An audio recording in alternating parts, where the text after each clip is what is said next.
Halo semua. Perkenalkan, aku Dina Ulia. Aku Lina Umaymah. Aku Tina Arisanti. Aku Putri Indrawati. Assalamualaikum warahmatullahi wabarakatuh. Halo semua, selamat datang di video presentasi kelompok kami. Video ini kami susun sebagai bagian dari tugas ujian akhir semester untuk mata kuliah psikologi kepribadian. Semoga dapat menambah wawasan kita semua tentang salah satu teori besar dalam psikologi. Kali ini kita akan membahas teori psikoanalitik yang dikembangkan oleh Sigmund Freud. Nama Freud pasti sudah tidak asing lagi kan dalam dunia psikologi. Tapi bagaimana sih teori ini bekerja dalam kehidupan nyata? Yuk kita kupas bersama. Kami akan menyajikan materi ini dengan cara yang mudah dimengerti, menggunakan bahasa yang ringan dan penuh contoh dari kehidupan sehari-hari. Jadi, semoga kalian bisa menikmati dan menyerap ilmunya dengan lebih baik ya. Sebelum membahas Freud lebih dalam, yuk kita pahami dulu apa sih yang dimaksud dengan psikologi kepribadian. Psikologi kepribadian adalah cabang ilmu psikologi yang mempelajari pola perilaku, cara berpikir, serta perasaan seseorang yang khas dan konsisten sepanjang hidup. Ini adalah ilmu yang menjawab pertanyaan, mengapa aku bersikap seperti ini? Atau kenapa ya orang itu berbeda dengan aku? Nah, memahami kepribadian dapat membantu kita dalam banyak hal loh.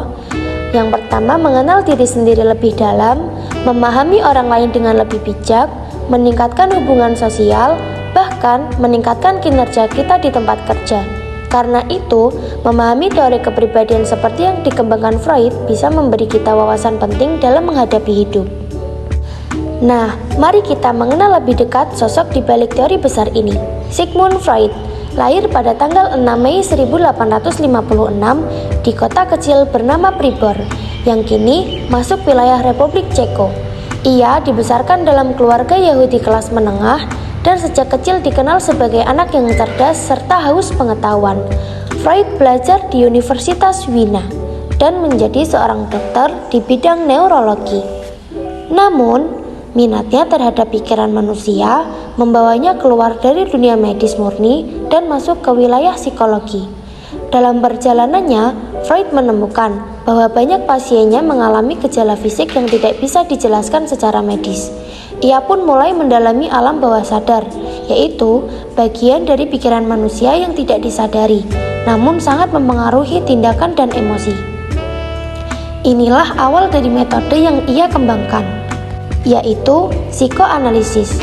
Psikoanalisis adalah pendekatan untuk memahami manusia melalui eksplorasi alam bawah sadar. Freud percaya bahwa pengalaman masa kecil dan konflik yang terpendam berperan besar dalam membentuk kepribadian seseorang. Nah, meskipun banyak pemikir modern yang mengkritisi sebagian gagasannya, namun kontribusi Freud tidak bisa disangkal. Ia membuka pintu menuju pemahaman mendalam tentang struktur batin manusia. Dalam teori Freud, kepribadian manusia terbagi menjadi 3 bagian. Ada id, ego, dan superego. Ketiganya bekerja bersama-sama, saling tarik-menarik, dan menentukan cara kita berpikir dan bertindak. Kita mulai dari id ya. Id adalah bagian terdalam dan paling besar dari kepribadian. Ia sepenuhnya tidak disadari dan berisi dorongan-dorongan naluriah seperti keinginan makan, tidur, seks, dan kenyamanan. Id bekerja berdasarkan prinsip kesenangan atau pleasure principle. Artinya, ia selalu ingin memuaskan keinginan sekarang juga, tanpa mempertimbangkan baik, buruk, moral, atau akibat. Contohnya, saat kamu melihat makanan lezat padahal sedang diet, Id akan berkata, "Makan aja, hidup itu cuma sekali loh."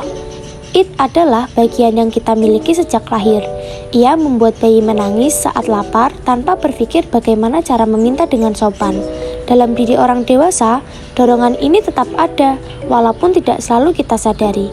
Tanpa pengendalian, Id bisa membuat seseorang bertindak impulsif, egois, dan tidak peduli pada lingkungan.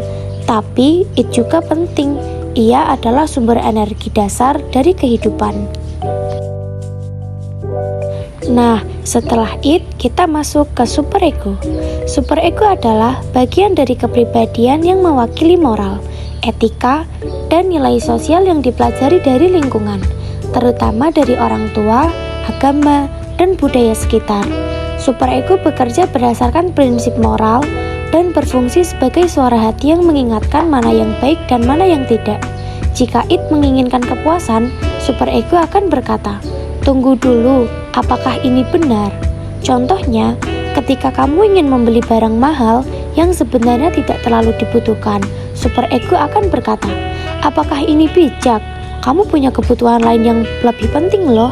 Superego juga bisa membuat kita merasa bersalah jika melakukan sesuatu yang bertentangan dengan nilai moral.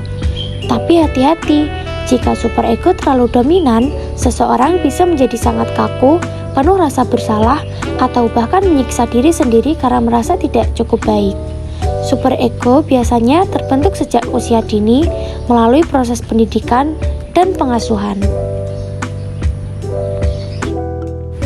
Setelah kita memahami peran it dan superego, kini kita masuk ke bagian yang ketiga, yaitu ego.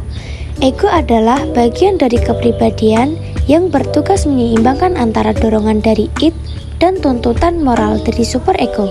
Ego bekerja berdasarkan prinsip realitas. Ia mempertimbangkan kondisi lingkungan sebelum mengambil keputusan. Jika it berkata, "Saya mau sekarang juga," dan superego berkata, "Tapi itu salah," maka ego akan mencari solusi yang masuk akal dan realistis. Contohnya, kamu ingin membeli handphone mahal karena sedang diskon. It berkata, "Beli aja, diskon tuh, sayang banget kalau nggak beli." Superego berkata, "Jangan, kamu harus hemat dan ada kebutuhan lain." Lalu, ego akan mencari solusi. Gimana kalau beli HP yang lebih murah, tapi spesifikasinya masih oke? Nah, ego membuat kita bisa hidup di dunia nyata tanpa selalu mengikuti dorongan atau rasa bersalah. Ego juga yang membuat kita bisa menyusun strategi, menunda kepuasan, dan memilih tindakan yang paling masuk akal. Namun, jika tekanan dari it dan superego terlalu kuat, ego bisa kewalahan. Nah, saat itulah muncul mekanisme pertahanan diri yang akan kita bahas di bagian selanjutnya. Mari kita bahas mekanisme pertahanan diri. Ketika ego berada di tengah konflik yang berat antara it dan superego, ia bisa merasa tertekan. Untuk mengatasi tekanan ini, ego memiliki strategi otomatis yang disebut mekanisme pertahanan diri atau defense mechanism. Mekanisme ini bekerja secara tidak sadar dan bertujuan melindungi individu dari kecemasan, rasa bersalah, atau konflik batin. Berikut beberapa jenisnya. Yang pertama, ada represi atau penekanan. Kita menyimpan kenangan buruk jauh ke dalam alam bawah sadar agar tidak terasa menyakitkan. Contohnya, lupa akan pengalaman memalukan, tapi merasa gugup saat menghadapi situasi serupa. Yang kedua, ada proyeksi. Kita memindahkan perasaan kita kepada orang lain. Seperti contoh, menyukai seseorang, tapi bilang, "Dia yang suka aku duluan." Yang ketiga, ada rasionalisasi. Mencari alasan logis agar tindakan kita terlihat benar. Contohnya, setelah gagal ujian berkata, "Soalnya memang aneh semua." Yang keempat, ada displacement, melampiaskan emosi ke objek atau orang yang lebih aman. Contohnya, dimarahi atasan, lalu kita marah ke teman atau keluarga. Mekanisme ini membantu menjaga stabilitas emosional. Namun, jika digunakan berlebihan, bisa membuat seseorang sulit berkembang secara psikologis.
Nah, dari penjelasan tadi, kita bisa menyimpulkan bahwa Freud memandang kepribadian manusia sebagai sistem yang kompleks, yang terdiri dari id, ego, dan superego. Id adalah dorongan naluriah yang bersifat impulsif. Superego adalah moral dan aturan sosial yang kita pelajari. Dan ego adalah penengah realistis yang menjaga keseimbangan antara keduanya. Ketiga elemen ini saling tarik-menarik dan interaksinya menghasilkan pola pikir, perasaan, dan perilaku manusia. Mekanisme pertahanan diri pun menjadi alat ego untuk bertahan saat terjadi konflik batin yang berat. Meskipun teori Freud memiliki banyak sisi yang dikritisi, gagasannya tetap menjadi fondasi dalam ilmu psikologi modern. Ia memberi kita cara baru untuk memahami bahwa manusia tidak hanya dikendalikan oleh kesadaran, tetapi juga oleh kekuatan tersembunyi dalam alam bawah sadar.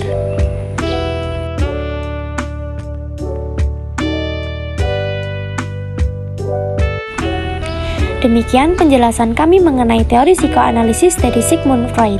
Kami berharap penjelasan ini bisa membantu teman-teman memahami kepribadian secara lebih dalam dan menjadi refleksi untuk lebih mengenal diri sendiri. Freud pernah berkata, manusia tidak sepenuhnya mengendalikan pikirannya sendiri. Ucapan ini mengingatkan kita bahwa banyak hal dalam diri kita masih perlu dipahami, dikenali, dan diterima. Terima kasih telah menyaksikan video kami. Semoga bermanfaat dan sampai jumpa di pembahasan psikologi berikutnya. Tetap semangat belajar dan terus kenali siapa diri kita sebenarnya ya. Sampai jumpa.